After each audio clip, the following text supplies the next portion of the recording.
and as members of our community as well. This issue has been a personal one for me as I live and work alongside you.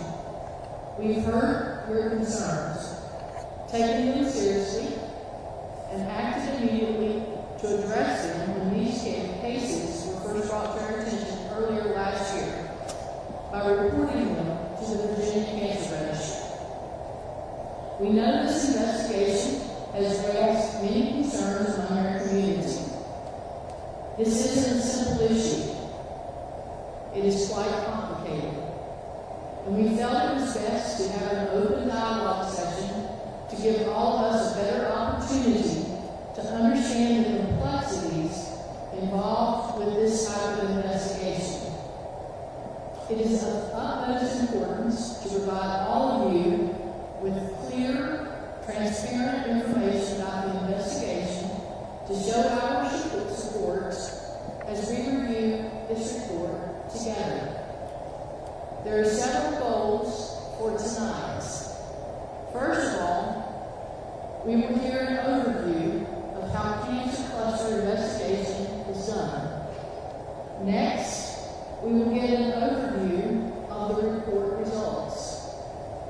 And finally, we will stress our commitment to you. We will follow through on current and future cases through an ongoing investigation. Along with this, there will be regular updates as data is reviewed and new information becomes available. Now, I would like to introduce our guests who have been working diligently over the past 6 months reviewing case data, environmental concerns, and so much more.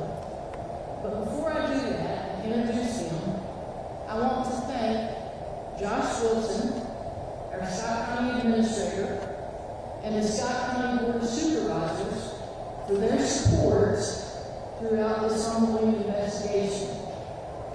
I think Mr. Wilson is here tonight, and I would like to invite him up to take a couple of minutes to say a few words if he would like. Mr. Wilson?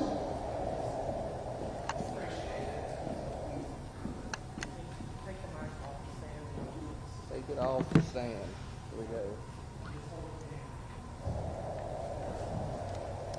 We still sound like the ocean back here, but we'll try. I want to say thank you all for coming out. This is very important, as we all know, and it's a concern to us all, and it's so close to our community. So, this is definitely, I think, uncharted territory for a lot of us. But what it's not is uncharted territory for these folks. I want to thank each and every one of them for taking their time to be here with us. And I've just, through the process, been thoroughly impressed by the process that it takes to process all this data. And this is what they do all the time. So I think hopefully people's concerns and answers can be answered by these folks here tonight. But the biggest thing I wanted to do is come up, and before we really get going, is open up in prayer, because it's probably the most important thing that we can do right now is to lift everything up to God, and because it's all in His hands. So if you would, please pray with me. God, as we come here this evening, we ask that you be present with us. You speak peace and understanding into our hearts. We ask that you give us all the wisdom and knowledge and understanding that your presence bringing a calm spirit into this room. We ask that your healing hand touch the children who are battling cancer in our community and bless them and their families and caregivers. And again, thank you, Father, for your hand on our lives and your presence in this room. We all ask this in Jesus' name. Amen. Thank you.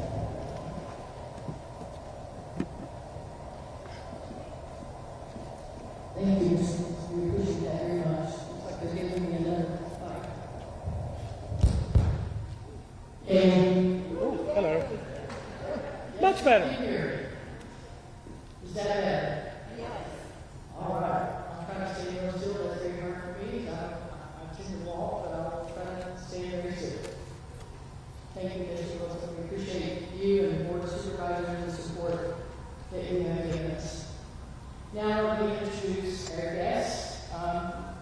First, we have, if you look to my right, we have a table that is set up. This will be our panel for tonight. First of all, we have Dr. Nate De Silva. He's the director of the Division of Population Health Data in the Office of Family Health Services, and he will be providing the information tonight on behalf of the Virginia Cancer Registry. Next, we have Rebecca Thompson, who is the program manager of the Environmental Health Public Health Tracking Program within the Division of Population Health Data in the Office of Population and Family Health Services.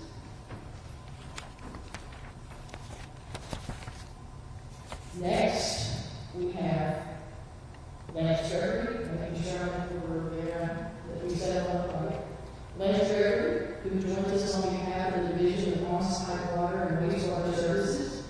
Lance serves as the Division Director within the Office of Environmental Health Services. Next is David Dawson. He's the Engineering Field Director in the Abington Field Office with the Office of Drinking Water. Next is Dr. Noelle Bissell. She is with the New River Health District, and she's their director. But she also serves as our medical consultant in both Livingstone and Cumberland Plateau. And then we have Stephanie Dunkel. She is representing the Office of our Commissioner. She is the Deputy Commissioner of Population Health and Preparedness out of the Central Office. We have also on this panel that are joining us virtually is Dr. Dwight Finette. He is with Public Health. He's a public health toxicologist. He's with the Office of Environmental Health.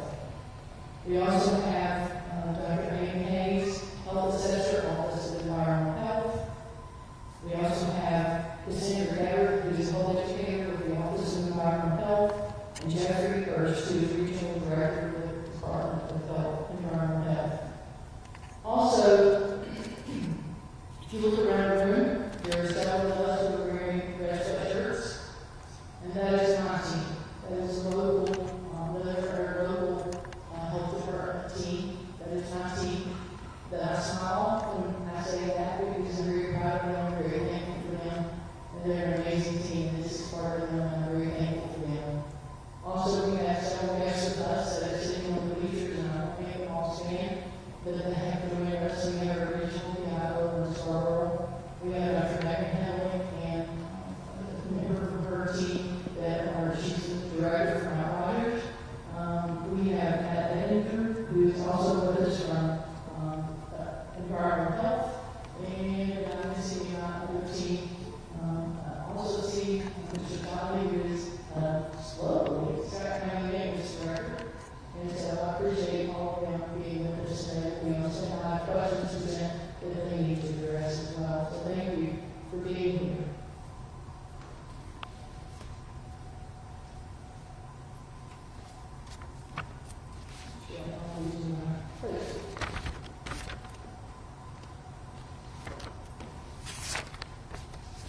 Did I miss anything?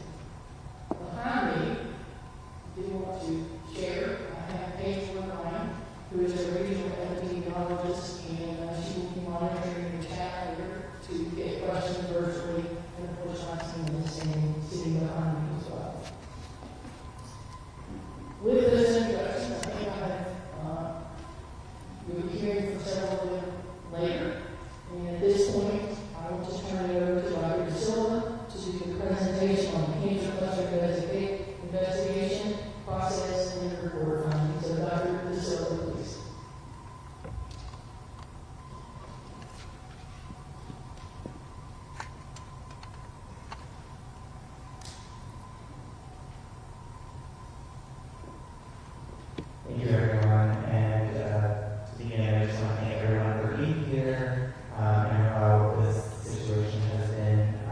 very tough for the community. We wanted to highlight, the investigation process, a little bit about our registry, and the findings of our report. But this doesn't end right here. As we walk through this report, we do hope that this will provide answers for how we approach this investigation. So to begin, we'll start with an overview of what the Virginia Cancer Registry is, and then we'll talk through the process for how a suspected cancer cluster is investigated, and then we'll go through the report findings and the recommendation. So starting off with our Virginia Cancer Registry. Our Virginia Cancer Registry is a statewide population-based registry that is state-mandated and collects information on individuals diagnosed in Virginia or who are treated in Virginia, as well as those Virginia residents who may have received cancer care out of state. Of course, for our out-of-state registries, for particularly our border counties, they report approximately 5 to 8% of our caseload.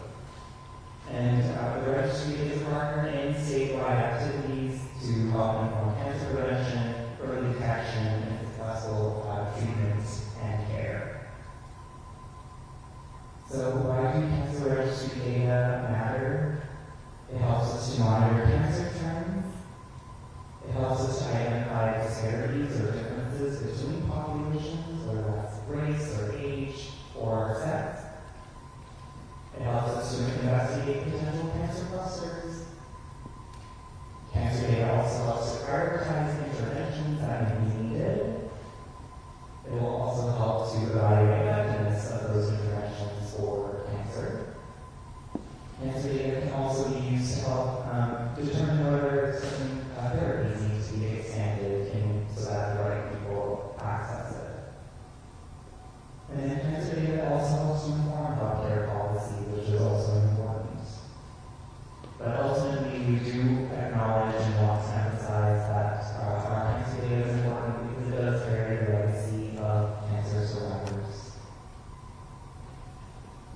We do have reporting requirements for the cancer registry. So in the Code of Virginia and our regulations, we require all facilities, labs, and or physicians who diagnose and or treat all active cancers to be reported. And that is within a 6-month time period as per our regulations. We are an incidence registry only, so what that means is we collect anytime there's a new diagnosis of cancer. And so all active cancer cases that are diagnosed and have their first course of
It does take about 2 to 3 years, so no cancer registry in the country ever has really live data, so it really has full data that is 2 years of date.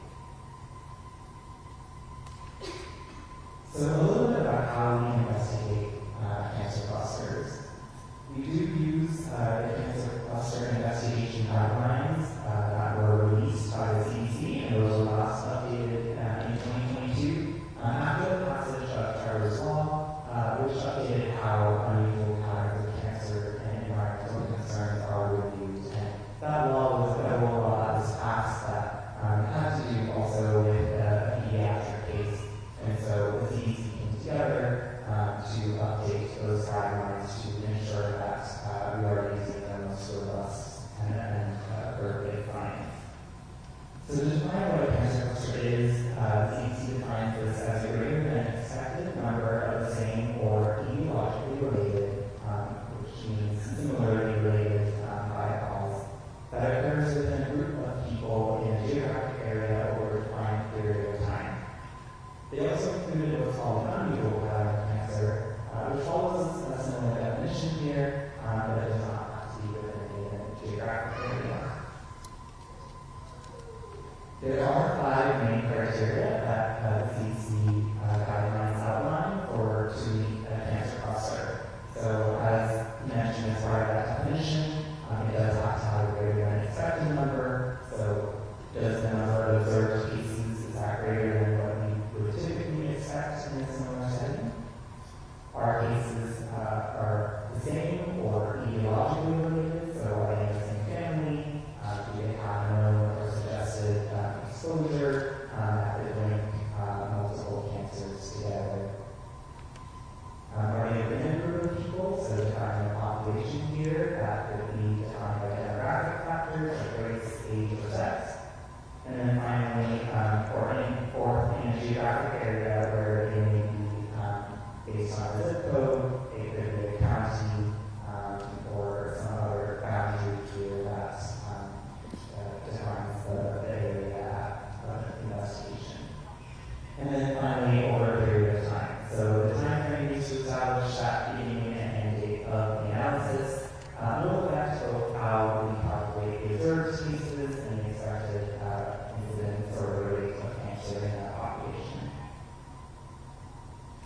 We, of course, on our website do have our cancer cluster inquiry form, which can be found here on our EAH website if you look up cancer cluster, as well as summaries of previous investigation. There are usually 3 main outcomes of cancer cluster investigation. In most cases, an investigation shows that the suspected cluster is not a true cluster. And less often, an investigation may find a true cluster, but no cause can be found. And that's because some cancers can occur simply by chance. But in these situations, it's not because it's due to one specific cause, but rather reflects some spatial grouping among individuals who have been diagnosed with cancer. And then finally, rarely, an investigation may find a cancer cluster where the cause can be determined. And in a scientific review of over 500 cancer cluster investigations done over 20 years, about 1 in 8 have found a true increase in cancer rates, and only 1 case was found, in only 1 was there a clear cause for an increase in that cancer rate. We do have supporting partners that support cancer cluster investigation, so we do have our environmental public health tracking, and we're from Rebecca Thomas and Jordan. We also collaborate with our public health toxicology, and as well as our local health districts to ensure we have all the information and that we are engaging with the community. So just walking through here the steps here. The first step really is to get the information for an inquiry. So, where the types of cancers, the number of reports, demographic information, which helps us to also determine whether there's something unusual happening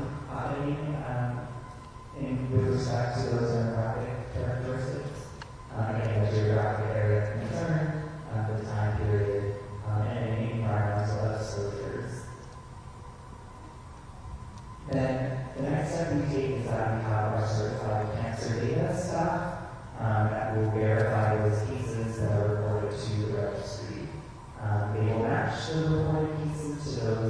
to our cancer registry to help confirm the diagnoses, as well as the types of cancers that we have to investigate.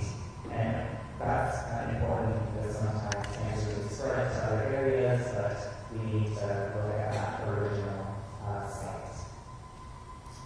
And then we often obtain additional case information from the registry to help define the population as well. Next, an epidemiologist will help to define that population, geographic area, and the type of cancer, and the period of time, and meeting those criteria that the CDC has set before we run our analysis. This helps to just define how to set the investigation, and then we also do pull in any additional cases that are within our registry that may not necessarily be available to us. And then next, our cancer epidemiologist will perform a data analysis to determine if the number of cases that we are seeing is statistically higher than expected for this population.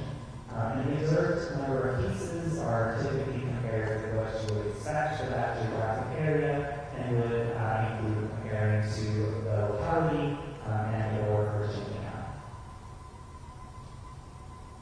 This is just a brief overview of the map behind the test we use. So we use what's called standardized incidence ratio, and what we do is we take the rates at the Virginia level to calculate the expected number using the population of that geographic area. So for example, in Scott County, and then we will take what has been reported to us in the registry for that area, and then we'll just apply those to calculate this ratio. And then we also do calculate what's called a confidence interval to really look at that precision of that sort of estimate. And if that confidence interval includes the number 1, which means that there's no difference, then that result is not considered statistically significant, and so an increase or decrease in cancer could lead to change.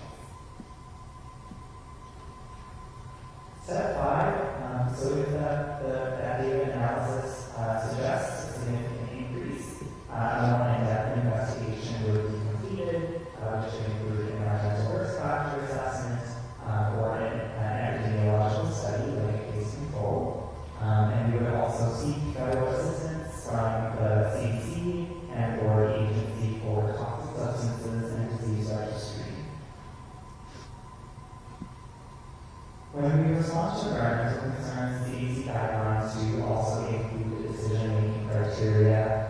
For example, as the environmental concern in ways related to the pattern of cancer in the area of concern, could there be a plausible explanation for how that exposure could lead to the outcome of cancer? We also look at the scientific literature to look at how those environmental contaminants may play a role in the cancers of concern. And then also look at that latency period, which is that time from exposure to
we know that a survey was sent out to the community to be able to report cases to us, and then after another survey provided that information back to us, our staff reviewed each patient's diagnostic summary to again verify that primary incidence of the cancer and not to where it spread, to again set the parameters for the analysis.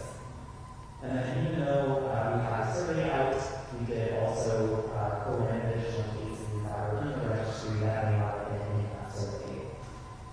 And then in line with our CDC guidelines, we applied that standardized incidence ratio population to each pediatric cancer type. And we did that, we examined all of the cancer types separately, and we did not combine them, which is in line with the disease criteria for cancer cases to be similarly related. So defining the parameters for this analysis, again, population and geography, being the children 0 to 19 within Scott County, and then we used a 10-year frame of 2014 to 2023, again, acknowledging that cancer registry data are at 2 years. And then the cancer types that were reported in the survey included bone and joints, leukemia, non-Hodgkin's lymphoma, other endocrine cancer, including thymus, testicular, and thyroid. So among the recent cases, we know that the community also has a concern for 2024 and 2025. Our registry data are incomplete for those years, again, in line with other cancer registries.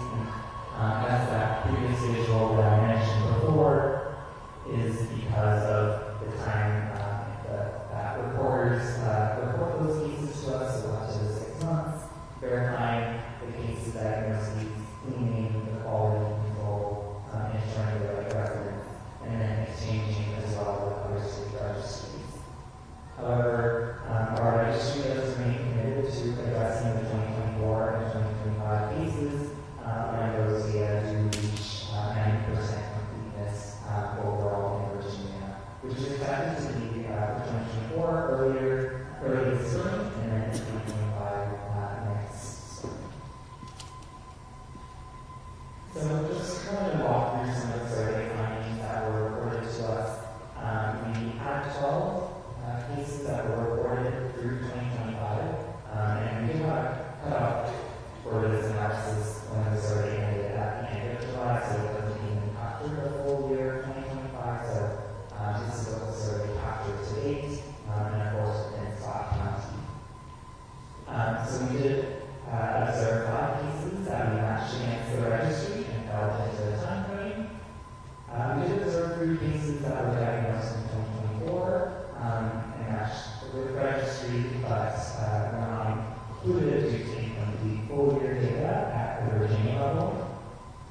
In the survey, there was 1 case that was diagnosed in 2025, but could not be verified due to the reporting lag. We had 3 additional cases that were with different cancer types diagnosed before 2020, but could not be verified and were not included. However, we did observe also that these 2 of these reported previous residential histories in non-bordering states. We did observe as well in terms of the demographics that 75% were male and were diagnosed at 5 years of age or younger. And that's important to note because this aligns with the current understanding that males have a higher incidence of pediatric cancer. So the gender distribution that we observed is not unusual. We did observe 4 self-reported general family history of cancer and 2 self-reported positive genetic findings specific to cancers. So we used that 5 matched cases within that time frame and found 3 more within the registry that were not in the survey, meaning that parameters for geography, timeline, and population. And so we do have those cancer types that I mentioned and the numbers observed during that time. The next few slides will just be looked at just trends over time, starting from 2010. These are just to show kind of the trend over time. So you'll see the black line in Virginia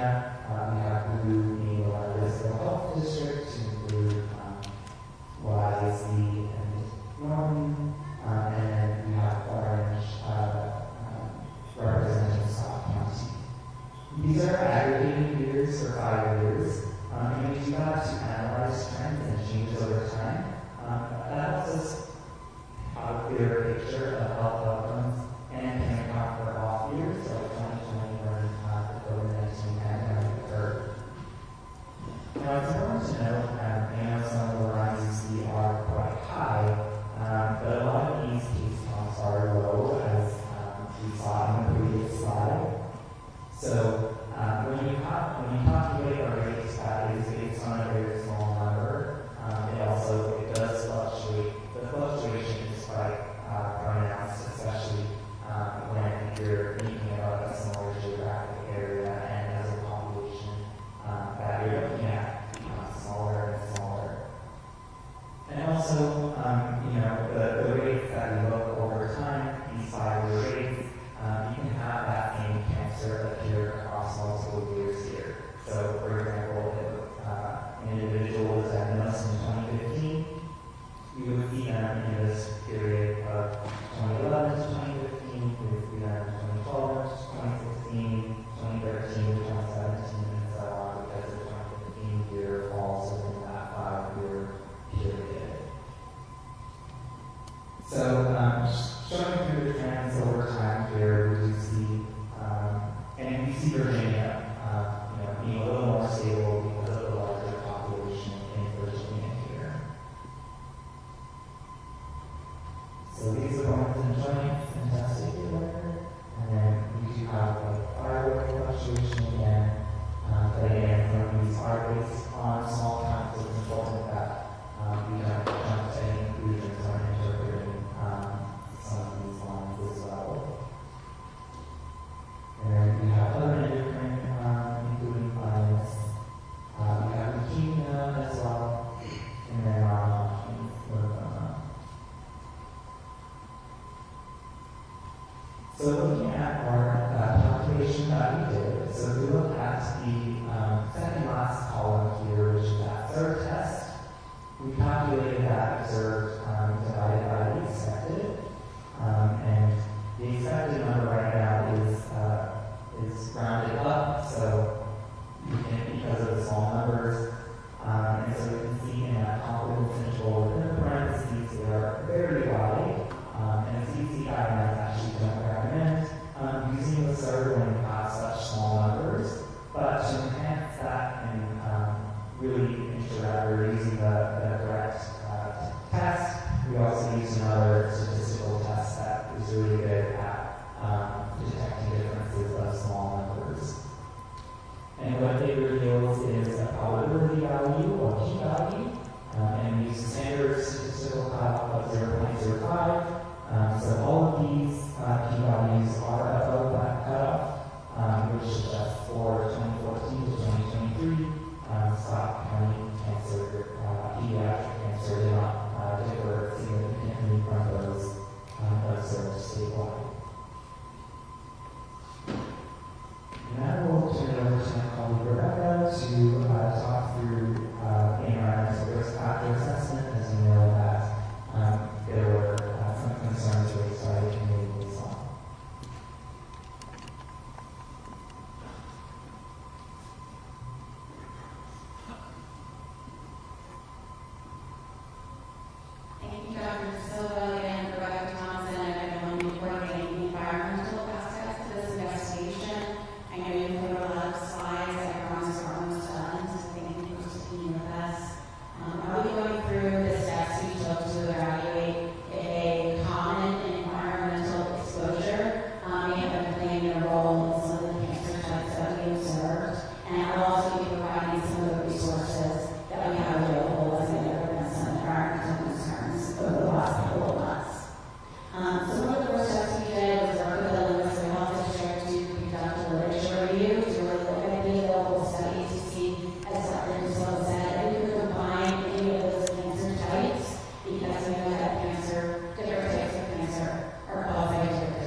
reported to PDH during the years down, for my NPA map, and also test results that I've sent to PDH during the years on radon from homes, that's Scott County, along with several localities in Southwest and Northwest Virginia, have historically had higher and more radon results. And so we would say, for this reason, and for also just regardless of any cancer cluster inquiry, we always just recommend test your indoor air in your home for radon. If you're buying a new home, certainly at about every 2 to 3 years, and if you're radon expert is here to afterwards, if people have questions about testing or radon in general. Not to mention schools in Virginia are required to test schools for radon. It's a requirement in the code of Virginia.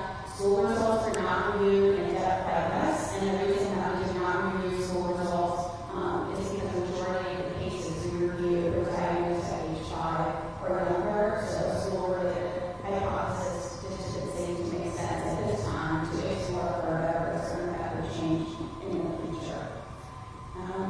In terms of resources, I believe there are some references, maybe somebody weigh in on that. If anybody would like here this evening, which is great, and here's the information. If you didn't want to write and you desire one, you can make sure that you are able to get one. In terms of public water, we are aware that there have been some public water concerns. We did observe a few cases rely on municipal water or public water. Most county residents, and you know all this, I'm sure already, do receive public water or free force to through the Scott County Public Service Authority. There are 13 active public community drinking water systems in Scott. Just wanted to reiterate, these are federally regulated systems. They are required to be tested for up to 80 contaminants on a routine and regular basis. Water is tested a lot. At this time, all community water systems do comply with state and federal requirements, and David Dawson is also on the panel, will be available during the Q&A if there are additional public water questions. As part of our assessment, we did observe a few cases do rely on a private drinking water source, not a shared well, but different individual private drinking water wells. So we wanted to just make sure that you all have the resources you need if you do have concerns or questions about the quality of your private well. The main resource that we can recommend, and we can talk more about this during the Q&A, is the Virginia Household Water Quality Program. This is actually a program led by Virginia Tech. It's great. It can provide many resources for homeowners, help guide you in terms of how to test, what to test, and how to interpret the results. Our local health department also has some subject matter expertise regarding private well testing, and that's regularly oversees the division of on-site water resource services here this evening and can help answering questions about private water, and this program can also help interpret results.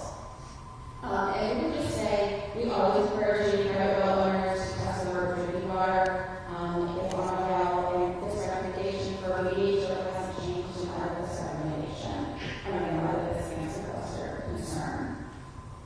And just mentioning any private well testing, we again can answer more questions and then QA with this if we have the discussion of the property owner.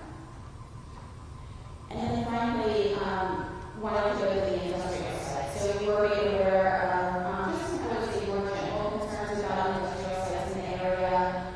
We also refer those concerns to our PDH public toxicology program, who then in turn met with the Virginia Department of Environmental Quality. They discussed several sites in the area. I'm just going to remember a minute for fast.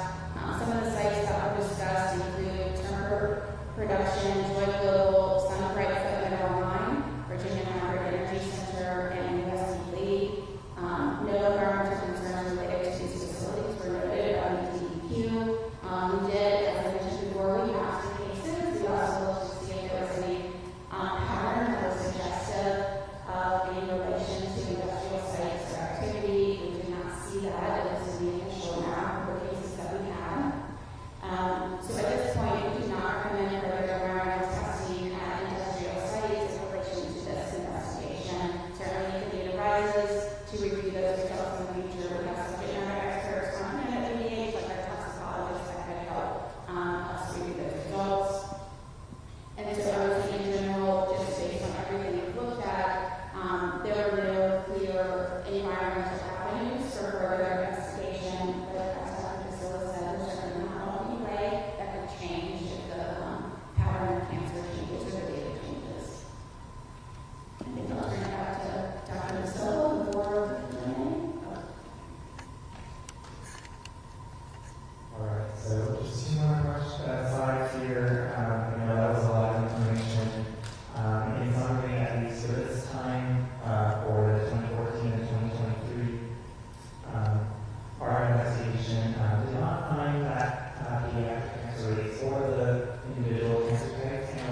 it does not end here. We will continue to assess Scott County pediatric cancer cases in 2024 and 2025. And as I mentioned, 2024 data are expected to be 90% complete early this spring. Again, 90% as a whole of Virginia, and so we will update the preliminary analysis at that time. And we will coordinate with state environmental and toxicology experts to monitor any additional concerns, and we'll engage with federal partners such as CDC and or the ATSDR as appropriate. And so, further, any investigation of environmental exposures will be pursued as appropriate in alignment with the CDC guidelines for investigating unusual patterns of cancer. We also recommend that community members follow typical public health recommendations, even in the absence of the cancer cluster, such as testing their well water and testing their own water. And finally, the PH does not recommend further epidemiological study at this time of the environmental exposure based on all of the information reviewed. We do extend sincere thanks to the Scott County community members, local and state elected officials as well for their partnership throughout this investigation process. I know this has been a tough situation, and we do acknowledge that each case included in this review does represent a well-loved and cherished member of the Scott County community.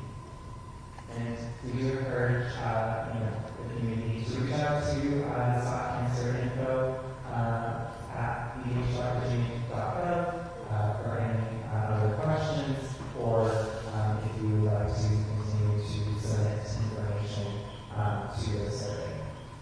Thank you.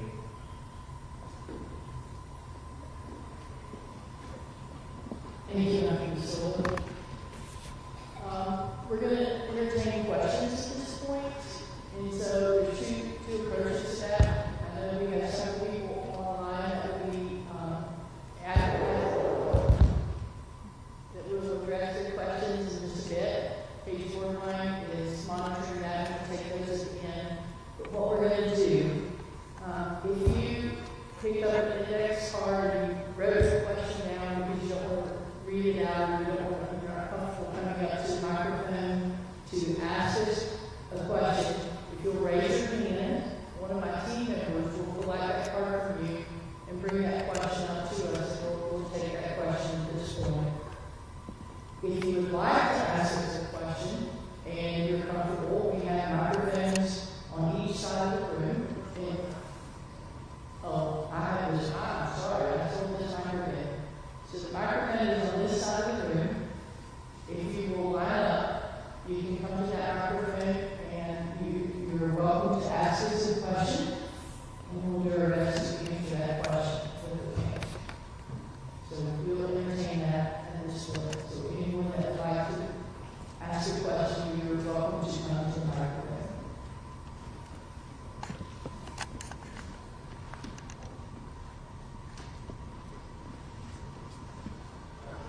My name is David. As I looked at the data there, the decision to not combine cases seemed like it was really important. Inclusion and judgment was made of the 8 cases, 6 of them were in their own bucket, right? And then the minimum expected number of cases was 1. So right off the bat, 6 of the 8 cases were going to be concluded not to be a problem. And so my question is, did you guys look at what would the answer have been if they were combined? And, essentially, what's the scope of, do you have a problem here in total? What would that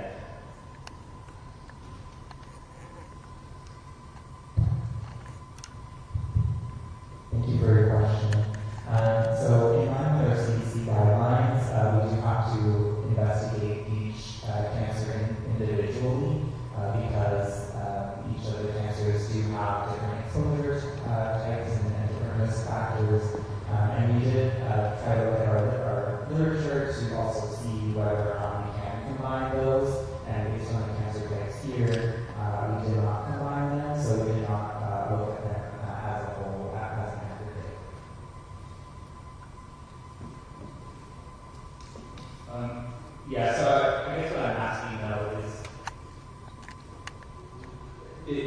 can you give us an answer on what the answer would have been? Because it seems like a really important decision not to combine, and I'm trying to just understand how important was that decision. Like, if you said, even if we did combine, it's still not a problem, I think about that a lot differently than if we combine, we're in the, 1% outlier range.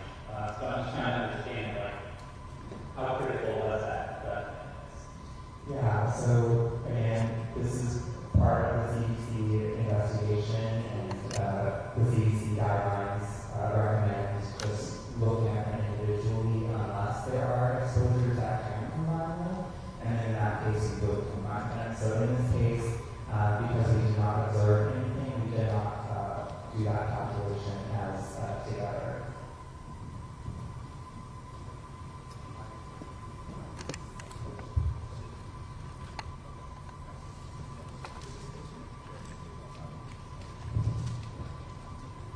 Good evening. My name is Jennifer Jenkins, and I have a few questions. I have heard that you guys talked about radon and water. What about air quality in this area? Was that tested?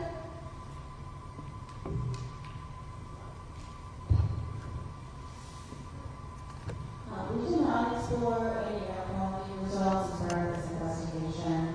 One of the things that we were looking for through actually the survey that the Lower Office put out was any really common type of exposures that would have showed up and through the information that was collected, and we did not find that was kind of an avenue to explore further. But to answer your question, we didn't specifically review any air quality results of the area in depth. I hope that answered your question. But certainly if something, if the data were to change in the future, if there was some kind of unusual pattern that was suggested, that was suggestive of some kind of exposure to a contaminant through air or through inhalation, then that is something that we would explore, I'm sure. We just haven't at this time. Is anyone else? Was the radon or water quality tested in specific children that have cancer? Did you see high results or not?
tester was even in there, what can noise? That's good to know that those are specifically tested. I'm sorry, I have a few questions. I know this is a pediatric test, but are you able or will you be willing to add adult cancer rates at some point? And what about the children across the border that are 2 minutes away from us in Kingsport? Anybody going to be looking into that or in Tennessee? Thank you. Yes, we actually did recently look at adults and also look at the SIR, and the SIR this was based on a data request that was requested of us, and we did not find an elevated adult cancer as well. With regard to Kingsport, we have connected with Tennessee colleagues as well.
general question is, I'm a professional statistician, and I have a lot of concerns just backing out based on what I can see from this report.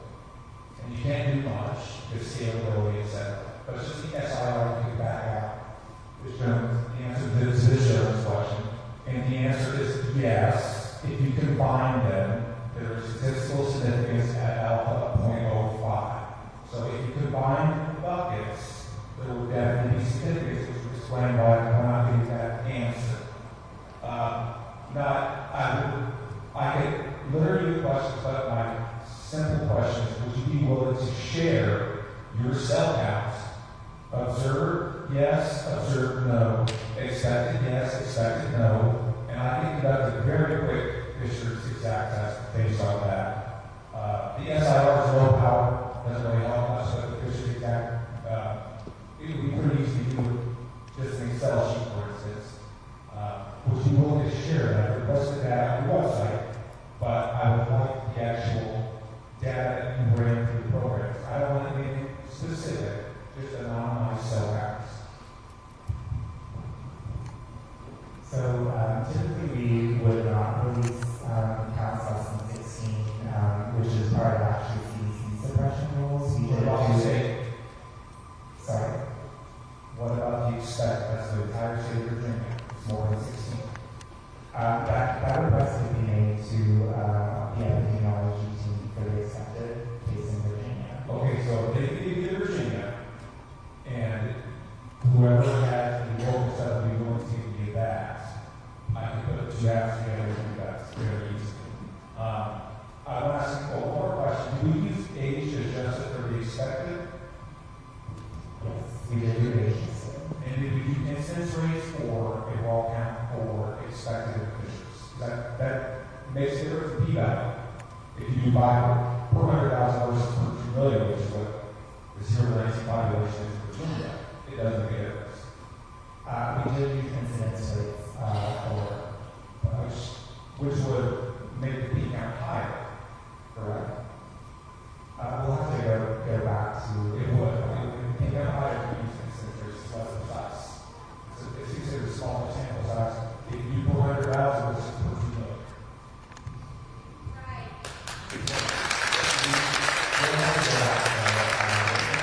It seems as though at every single juncture, decisions have been made to omit something, or maybe to include back data that's old and doesn't really add that many cases.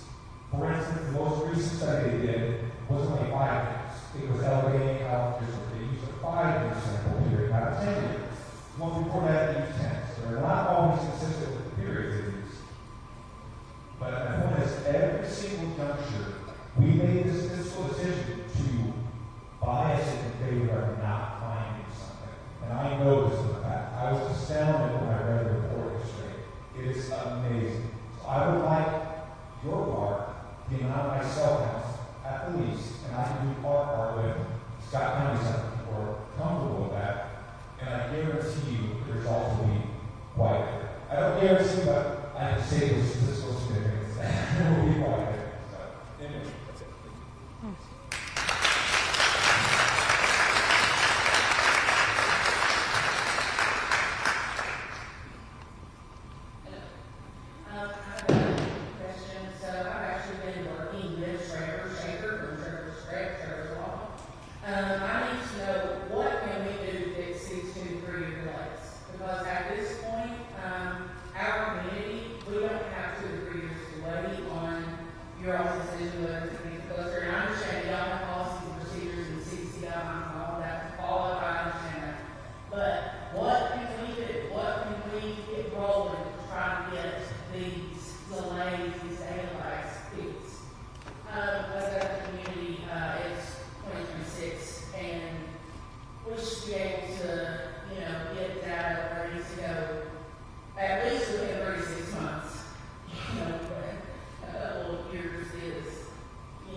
just want to acknowledge, yeah, there are different data sources too that have very different data lags.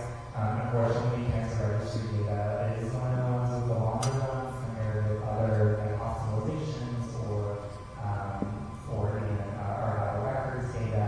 But again, because of the time for the reporting and when there are multiple cases coming from different facilities and having to consolidate that, that also adds to the time. And at the federal, the national benchmarks that we also meet are in line with that timeline. So I know that there is a lot there in terms of the lag. I think what we would ask for community providers and doctors to make sure that they're working with their facilities to ensure that they're also reporting cases in a timely manner, so that that we can get all of the information so timely. But yeah, it's quite complicated in terms of what's all input into the different data sources. I have one more question. So in the year 2024 alone, there were 5 cases diagnosed, and 2025 there were 7. And I know for you all, count that for your report, your investigation right now. My question going forward is there, this may be for the local PDH, is there a way that the community, I know that there was a survey now, that survey didn't realize to, put that link into their information. Is there any way that could be made all the time so there is a new diagnosis? Because there's actually several children being worked up currently. Is there a way that we can make that a constant thing that's always readily available for the folks to put their information in like the survey? We all have to put out from April to July, whatever it was. That's still open. The registry's still open. Okay, anytime anybody would try to click on it, it wouldn't allow anybody to get the information, it just said the survey is complete. We will check that. Okay, alright. Thank you for listening. We will check that. Thank you. Hello, my name is Lisa. I want to thank you all for coming out tonight and sharing the information and the research you have done and the work that you're doing to look at our community. I appreciate it. I'm a mother of a 4-month-old. And we live in Oversea, I'm also a librarian, so I've been able to mind, but it's my heart, and I'm sure many people in this room and online feel the same way. I wanted to ask you about timeline. So, Doctor, you mentioned that in the spring of 2024, 9% of the data should be completed review. What's the timeline then for the review of the cluster? And as was mentioned previously, there has been an uptake in cases that we are aware of, and I'm really aware of. So, timeline for the next identification of whether or not we are in a cancer cluster here. And then what does that mean? If you speak to, if we are then identified as a cancer cluster, does that mean increased funding? Does that mean support for the families? Does that mean more research? Because again, you mentioned the majority of cases being under 5, which is a chilling data point. So, like the previous person said, it seems like this timeline, we need to find a way to shorten it in any way possible, knowing that we need to do thorough research as well. But just what does that look like, and when can I sleep at night again without worrying about my age? Thank you for the question. So we do plan to look at 2024 data this spring. We will, which is when it will be 90% complete. We'll also be having 2024 data 95% complete by the end of the year, so we can also do another check then. And then in next spring as well, we'll have 2025 data 90% complete, so we can do another preliminary check there. And then by the end of the year, but we'll keep doing these checks and using the CDC guidelines to investigate, and so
funds allocated now to start looking at that, to preemptively start addressing those concerns.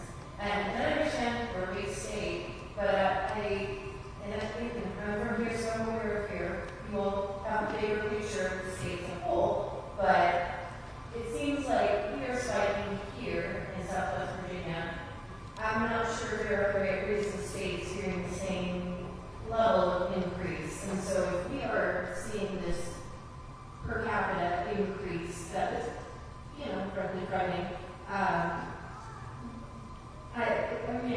it's emotion. Why is it that we can't just preemptively start doing some of that research with the understanding that we're seeing this? And I'll stop there now. Thank you again. Thank you. Cancer data, the registry data is the first line to look at when we have a cancer cluster concern, which is how cancer cluster are investigated as the CDC recommends. So that is the first line that we do. The other thing that I will mention to you as well is each year, with the rolling years, we have about 2/3 that consistently are maybe above average of the counties and 1/3 that would be under. So, and that fluctuates over time. And again, with every year surveillance, there are fluctuations that just occur also by chance alone. So again, that's why it's so important when we're doing cancer cluster investigations to ensure that we're looking at the right parameters, the boundaries, and all of the exposures and everything to really try to get this big picture to really investigate what's going on. Just wanted to add to that, if at any point you were to see an unusual pattern of cancer or suspect a common environmental exposure, we would request federal assistance immediately. One thing, I want to thank you, Lisa, for your question and to say that it is an emotional thing. Cancer is awful. Pediatric cancer is terrible. Virginia Department of Health Commission is to protect the health and promote the well-being of all people in Virginia, and that's what we are doing. There's a lot of technical things, but it is scary, and it's an individual thing, especially with one's children. And again, it was mentioned non-Hodgkin's lymphoma, somebody under 5, leukemia. And I'll just share, I'm a survivor of stage 4 of both of those. By the grace of God, and also some wonderful medical care. So it's frightening, and then this idea. So we work with the data, and we share the data, we're data-driven, but we do all the people you see and all those that read scriptures very much care for the people here are working on that. And we appreciate the questions, and we appreciate the input that the folks are sharing, saying, what can be done?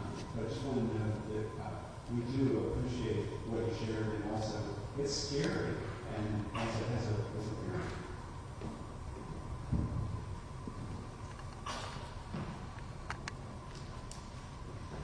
Hi there, I'm Stacy. I have 5 children in the school system, 2 here and 3 across the street at Shoemaker. So I was just curious in regards to you saying that Virginia mandates schools to have radon testing. Do you all provide the parents here? We want to live for less than 6 months. Also, Professor has 6, by the way.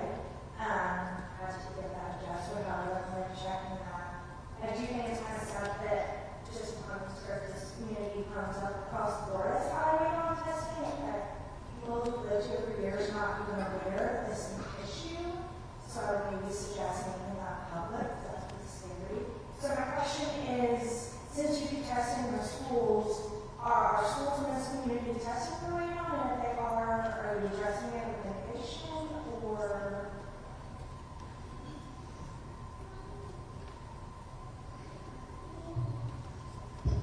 I'd like to turn that question over to Matt Edinger, if you're comfortable speaking now.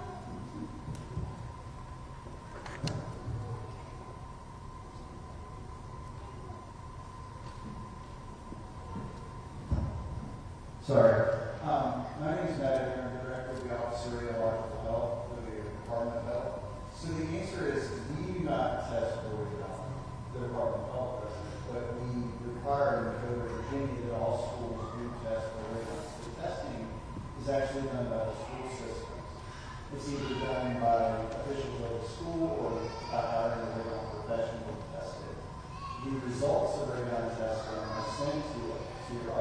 already sent to the Department of Health. And we maintain a repository of those, but they're also maintained by a requirement of the school system. So yes, the testing is done, but it's not done by our organization. Yes, thank you. My question is, are you able to tell us, are the schools our children are in, are they testing for above 6, which is high? Are they testing for high levels of radon? If they are, has something been done to address it? So I'm going to turn that over to the representative from the school because I don't want to speak to their records because I'm not the custodian of this record.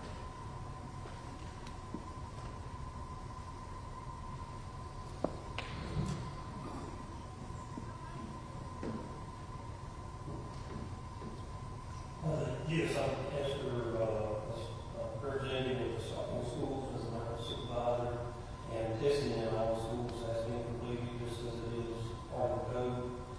We have, as we test those, we are also required to report that. We do report all of those numbers, and then also any schools, we have actually have published those numbers, and then also any areas that have been high, we do mitigation in the schools, and there's numerous ways of mitigation is hard in schools, and it is something that we have done and we currently do at this time also. I do apologize. I don't know if you answered my question. I just want to know, is this school where two of my children come, does it test high for radon? Yes.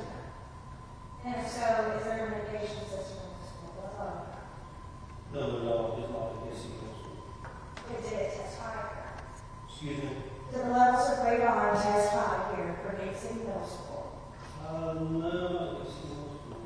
Is there somewhere where some parents are able to view those levels of radon in the schools our children are at $8 plus a day? Or They're available, I'll get you a copy of that for the school board office, if you, I can reach out to the school board office and we can get that available for there. I'm just a little confused because I understand my candidates, but if there is radon in the building, if it's taken care of. If you're asking that for Dixie Middle School, in the beginning, when we tested, yes, there was a high level detected in one room, and through mitigation and mitigation efforts, that number was lowered below the 4 people curious. Below the what? It was lowered below the 4 people curious, which is great.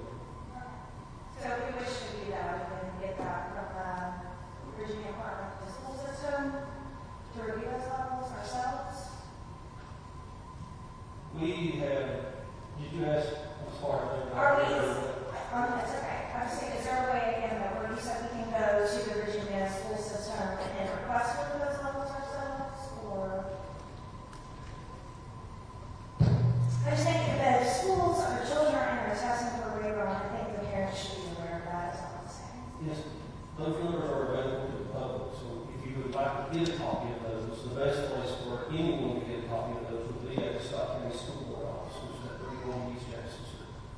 Thank you, sir. I'm so sorry. I know you said only one question, but there wasn't one of fast. My other two mothers, three, I guess, behind me, the concern is the reason why we're all here is my understanding that most of these children have had cancer in the last 2 years. So if our findings only come to 2023, I'm not really sure how that helps us protect our families. I personally just lost my father to cancer. He did go into Tennessee. I'll let you point that out. But from the date that we found out his cancer, so we lost him was 3 months. And you're telling us that we have 3 to 4 months before we can get the numbers for 2024 to 2025. And as a mother of 5, that's terrifying. So in 3 months, the cases could double. You have no idea because you don't even have the numbers to give us for the last 2 years. So that's all.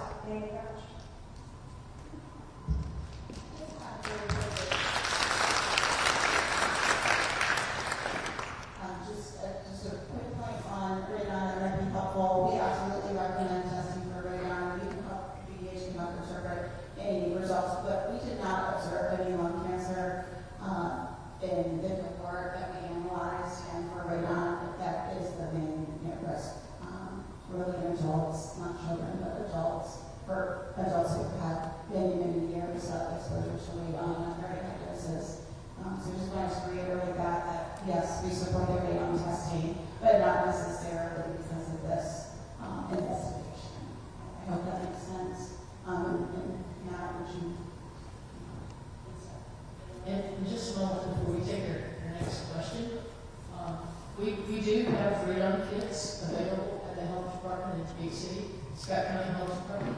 We have some radon kits available that are free. If you would like one, please just stop by and we'll make that accessible to you. As a matter of fact, I think they brought some additional radon kits down Cookman. I see Matt shaking his head over there. So we have additional kits that were brought down today from Richmond to add to what we already had. So we do have free radon kits available at our big city office here across the street. So if anyone would like a free radon test kit, please just stop by our office and we will give you a free radon test kit. So I just wanted to, I think that was mentioned earlier as well. I wanted to, while it was on my mind before I forgot it, with everything else, share that information with you. And if additional kits are needed after that, we're going to have free radon test kits. Okay. I think it's also really important to point out that we have developed a bilateral relationship with St. Jude Children's Hospital, which is where I know a lot of people go and seek care for the cancer. The Red Cap will be kept open. We will be diligent about following up and getting records and being in contact with those providers as far as when the diagnoses are made. You know, unfortunately, there is a lag in data for comparisons, but we certainly can do a lot of that front-end work as soon as we were made aware of this. And we were just made aware in the past several months. And I understand that there's a lot of concern about very recent cases, and we're doing the best we can to catch up and collect that data. So we'll make sure that Red Cap is open, and we have already started conversations with all the providers in the area who are providing care to get records, to get information, to get diagnoses. So we hear you. We hear you. It is a concern. And to the gentleman in this bleachers, you can't just lump them all together for cancer. That's comparing apples and oranges.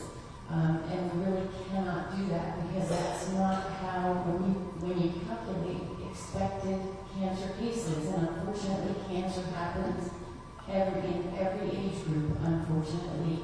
When you calculate expected cancer cases, you can't in Scott County say cancer, but everywhere else in Virginia and the country, we're specifically saying this type of cancer, that type of cancer. We have to follow those guidelines. And if they are similar cancers, if they are cancers that are blood-related, leukemias, there are several different types of leukemias, we can look at those. But to compare a leukemia with something of the heart or something of the kidneys, we can't do that because then it's just not valuable information and it's not valid data. So we really do have to keep them separate and only compare the ones that are similar by system or type. I want to thank you guys for taking these questions, and I appreciate all the information and that very thorough explanation of how the statistics and the numbers work. My question, and I know this is more rhetorical, but is it not fair to say that we have no idea what causes a lot of cancers?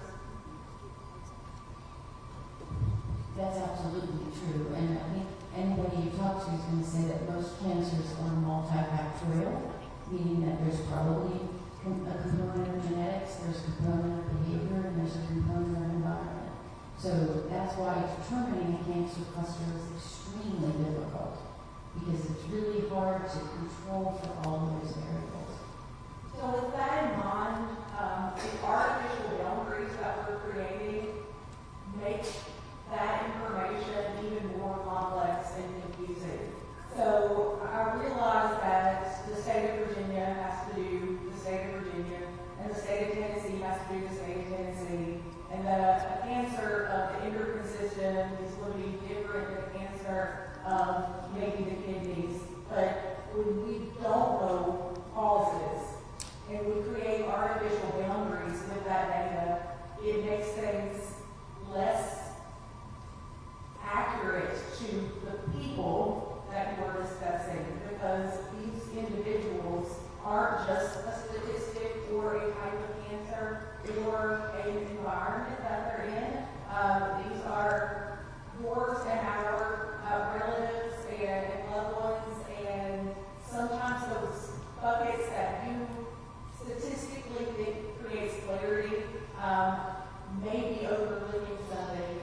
not researching what's going on in the individual's household. What is their radon level? What is their water? So really good oversight, because we should be looking at the individual as much as the statistic or the bucket that they're in.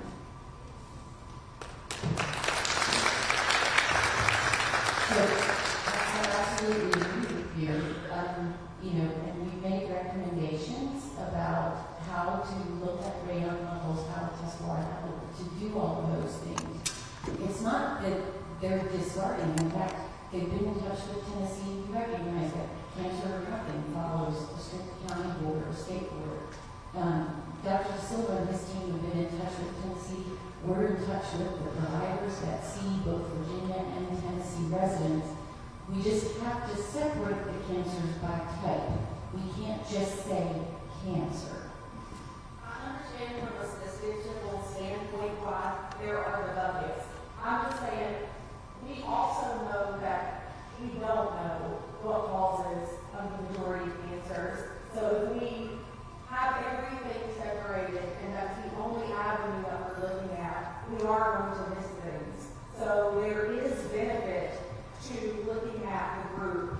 And I would highly recommend, whether it's through this avenue or another, that Scott County looks at the group.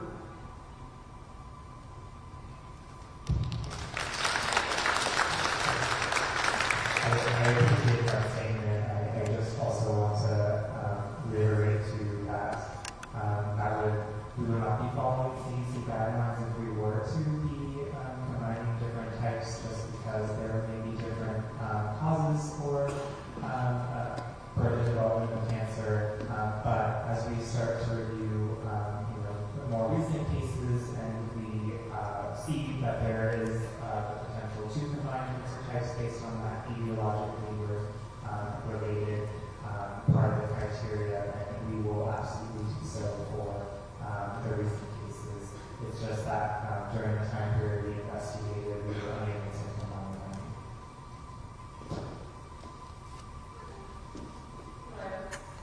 So while we're already talking about the Tennessee and Virginia border, I just wanted to ask the question is, whenever you all start investigating this in further years, are you going to consider like kids that live in Tennessee that come to Scott County Schools, for example? So let's say they live in Tennessee, just minutes away from where we're at now, and then they come to Scott County Schools, grandparents live in Scott County, all their family lives in Scott County, but they're the only ones that live in Tennessee. Let's say they test positive for cancer, and then they also can school over here. So would that be considered in your all's testing, even though they're technically a Tennessee resident? However, all of their time is spent in Scott County, Virginia. Because we live so close to these lines, like that's a critical point, that we are living minutes away from Tennessee versus Virginia. So even in the last 10 years that you all just completed, did you all include or even investigate were these kids living in Tennessee and tested positive and they weren't in your all's data because they technically have a Tennessee address, and then they're actually basically living in the Virginia area, and that's where they're at in sports, in scholarships, in just education-wise, they're living here, but they live right across the border. So my question, when we're talking about the state lines, is that included in your all's data? So because of each state having their registry, residents would be reported to their own state's registry.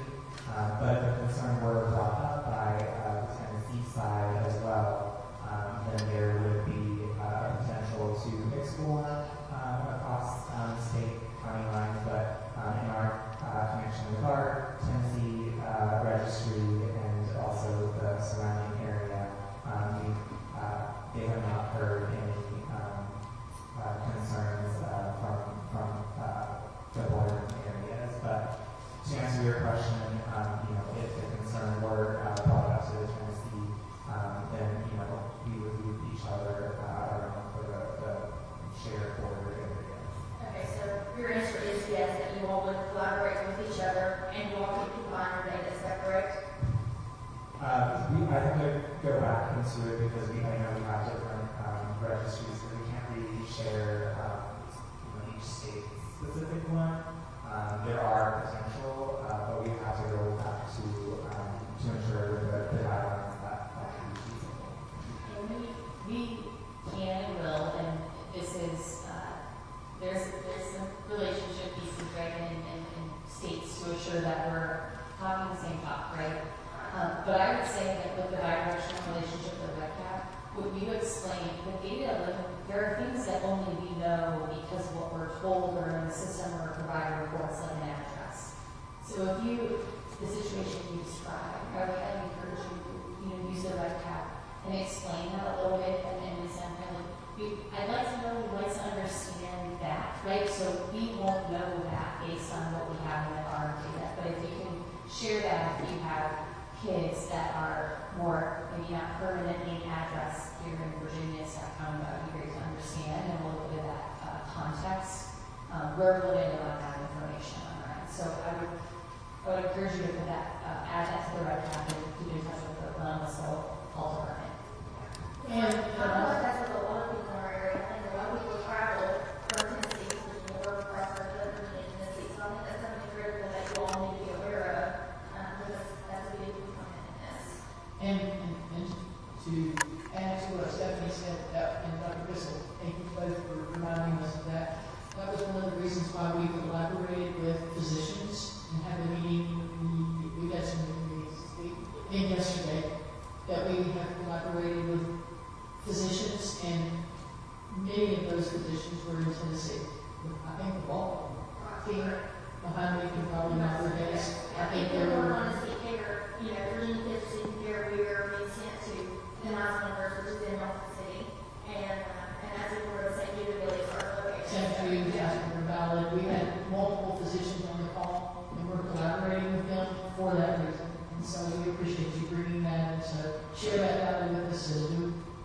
That's important. Okay, thank you. Sorry, I have a few questions here. I just wanted to cover it, just put that up before me. The big thing here that I want to know is, are you all going to close this investigation, or is it going to be an ongoing investigation? And what our recommendations are, so they confirm. Yeah, so one of our recommendations is that we will continue, particularly for the 2024 and 2025 cases. And of course, Stephanie and others have mentioned we do encourage using the survey to raise any of those concerns. Okay. The only thing that us rights talking parents are, we just ask for transparency. That's a big thing. These are our kids. This is our kids. So we just want everybody to be open and transparent. So we're asking that of you all. So we appreciate you continuing to investigate. The transparency of it is going to be key here because these are our kids. These are our kids that are in school. These are kids that are being sick, and that's important. And just like you're saying, these adults, if we get it, it's years and years and years of exposures. But these are kids that are 5, and I think that this lady, I'm sorry, I forgot her name. But you were saying like these radar kids 5 and under. Well, 5 and under is school age kids. These kids are 5 and 3-year-olds in school. Those are either pre-K programs or kindergarten. So I think that's something really to start this off with that because these kids are 5 and under. These kids only have 5 years of exposures and they have positive cancer tests. So that's something significant to think about.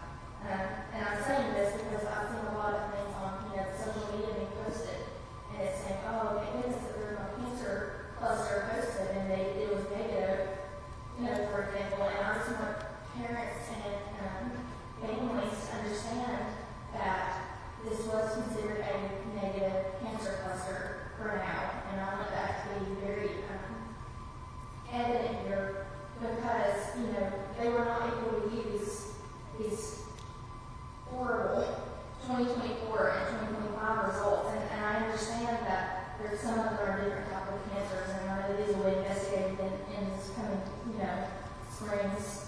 But I just want families to understand that this is something still to take seriously, even though this was not considered a cancer cluster for now. And I want that to be known is for now. And my next question was about the radar. You said that you have been given results for that. Did you all actually come and test like the water yourself? Did you test the radon yourself? Did you test for soil yourselves? Or were people in our area giving you that information? So that was my question, is like, did you all actually come here and check it yourselves? Or was like people in our area giving you all that information? Thank you for the question. I was referring to air radon results and labs, and if would you like to just walk us through how radon reports come in BPH? It's all voluntary. Thank you. So, a couple of things. We talked about it earlier. I think that there's a misnomer, right? So radon is a chemical gas. It differs from room to room in homes. It differs from room to room in schools. So when we talk about radon testing, we're doing rooms, right? So the law in Virginia is for schools, all ground level contact classrooms have to be tested. The reason for that is radon is lighter than air. So as you go up, the levels go down. In a home, we recommend testing the lowest inhabitable level of the home, where you could live, right? You have a basement, whatever, the lowest part you could live in, and the room you spend the most time. Because for anything radiation, it's time, distance, and shielding, right? So time, the amount of time we're exposed, plays into that. I just want to clear that up. There's no like radon in here. We can't go monitor outside and test for radon.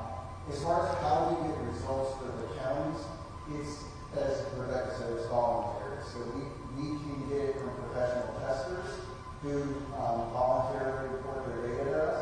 There are 3 major test kit providers. We send it to them and ask them to give us all the Virginia data. Again, it's voluntary, so we don't know. We assume we get everything, but there's no way for us to know that for sure. And then the test kits that you buy from us, and I couldn't see the slides. I think it was put up there, there's an offer. You can go to our website and get test kits for a discounted price. Or the free ones that we bought, they're the same thing. Those get reported to us because that's an agreement with the lab, the company that we buy them from. But again, it's all voluntary, so I will say that testing in rural areas is not nearly as there's not nearly as much of it as in urban areas, right? It's less closely populated, etc. So the data we have is as good as what we get. But So my question specifically is, did your all's team, anybody on your all's team specifically come down here and get it? Or was it just the people, around that area? so, like I said, And I'm not just asking about radon specifically, just like, I'm less concerned about radon, more concerned about soil and water in our area. So did someone come down and come to Scott County Water Department and test that water? Did someone come to our soil and agriculture and did they test it? Or was that given to you all? That's really my question. Thank you. So, with regards to private wells supplies, we don't have a testing program with the Department of Health, so we simply do a construction permit, and once that well is put into operation, any ongoing testing is done at the discretion of the property owner.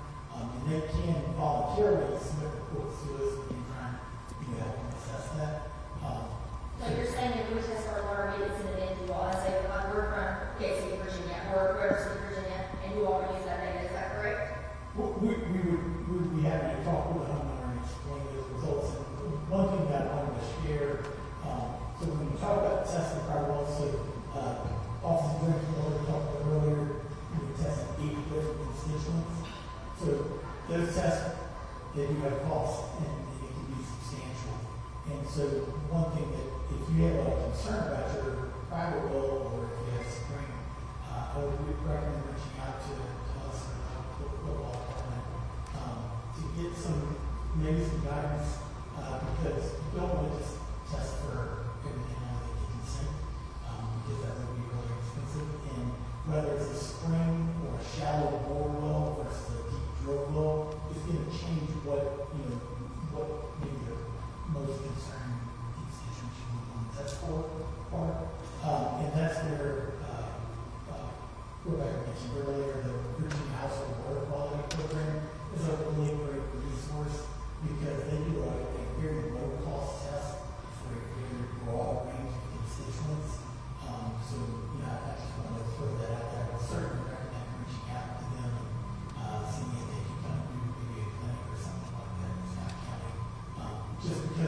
cost perspective, that's going to be really helpful for homeowners that are concerned on the crowd. Yeah, and that's a big thing that we're looking at. We are very low income families here, and it's very hard for us to even get help. And that's why, we're hoping that you all come in and help us in that aspect, because we, a lot of families here don't have that extra cash on line around to test their, sink water for PFAS or those, rare chemicals. And, the ones that have posted it said that they have tested would not know the results from. So, it's kind of, disheartening seeing like the range of, okay, well, yeah, the water system at the water department, it tasted good, but whenever it gets our sinks in our house that we're, showering and cooking and getting our kids' water bottles to go to school in, there's vast differences in those waters. So I feel like, we want to get them checked. We want to be able to afford to do that. However, when we're asking for help to do so, we're not getting any help anywhere. So we're begging really for help here because, we want to do everything we can for our family and our friends in our area, and we're just unable to get any help. But I know that you all have been doing everything in your own ability, and we greatly appreciate it. Just like you all said, for the free radar testing. That's very much appreciated. But I just want you all to keep us in mind. And I can address the public water. Yeah. The samples are collected by a licensed water operator, so they're tested and certified by the state. All of the analyses have to be performed by a lab that's certified by the Commonwealth of Virginia. So that's data. And then we go out, actually, we have it downstream where it's a sample verification program, so they make periodic going out with the waterworks to go accompany them and sample at the same time and compare the results, as well as we go out and inspect facilities on the timelines that are mandated by EPA. So we go to the water system. If you take the different constituents like lead and copper, those are actually sampled at the house. And so and there's a rigorous process for that, which is on for many of the other samples, your microbials, and we check the chlorine residual disinfection. That's how in the system, and that's been determined by what is the most difficult place to reach, or what would be the most likely place that we would see a result. We see that also for disinfection byproducts. And I mentioned between the life expectancy of somebody in the U.S. in 1900 was 28 years.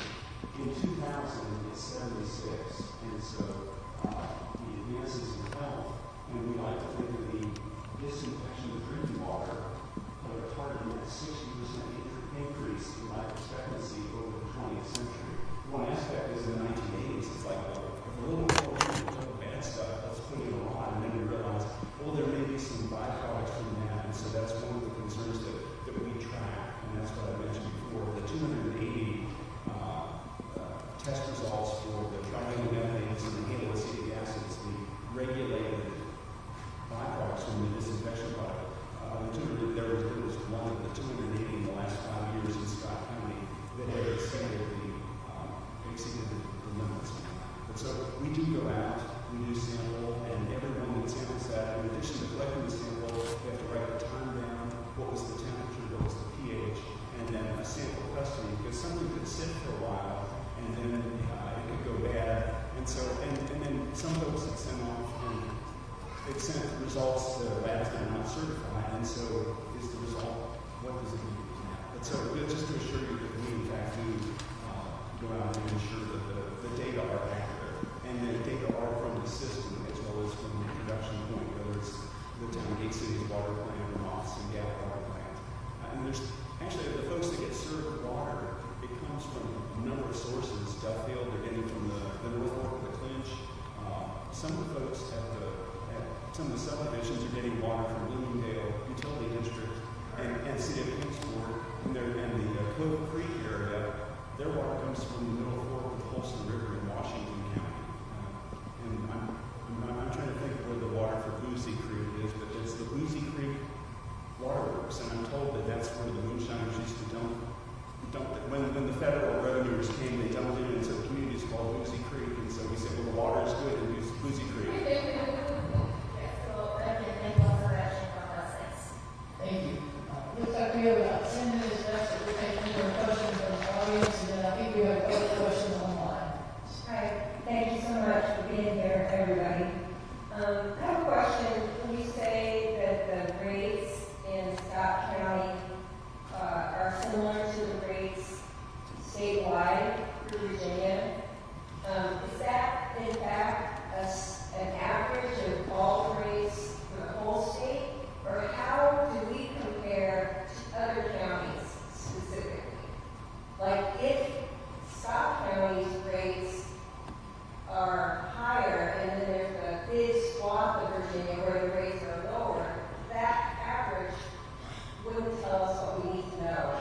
And could we see what the rates are for Scott, Lee, and Wise County, and look at, do we have something regionally that is higher than other regions in the state or other counties in the state?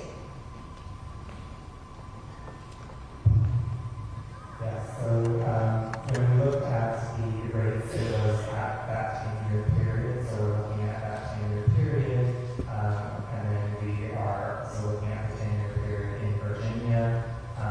Now, when we do our usual surveillance, we're using a 5-year period to look at trends over time. And so, we do have counties that do fluctuate. They might not be above average one year and below average another year. Again, that's just part of the variation as well. But we do, use our surveillance and look at that through with our counties as well as our health districts. A lot of the times, though, when we do when releasing it publicly, we don't have all that information available because cancer rates actually should be suppressed when they're based on counts less than 16. So oftentimes you won't, especially when you're looking at a small population or small disease counts, they are quite unstable to really interpret and make meaning out of it. So it takes a lot into looking at the rates over time and looking at it regionally, but we do look at it for several cancer types and over different race and ethnicity and sex, but sometimes too, just depending on how the counts and cases are, they can be small and they're not often displayed. But overall, we are still looking at a period, a full period. And you're comparing Scott County to the statewide rate. Yes. I think it would be really helpful for us to know county by county actually how to compare. If that's possible, I think that would be really helpful for us to know.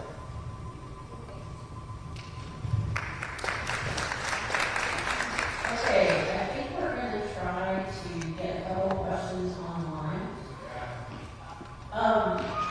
If we could get your question next, and then we'll get the couple online first, and then we'll get to yours last, okay?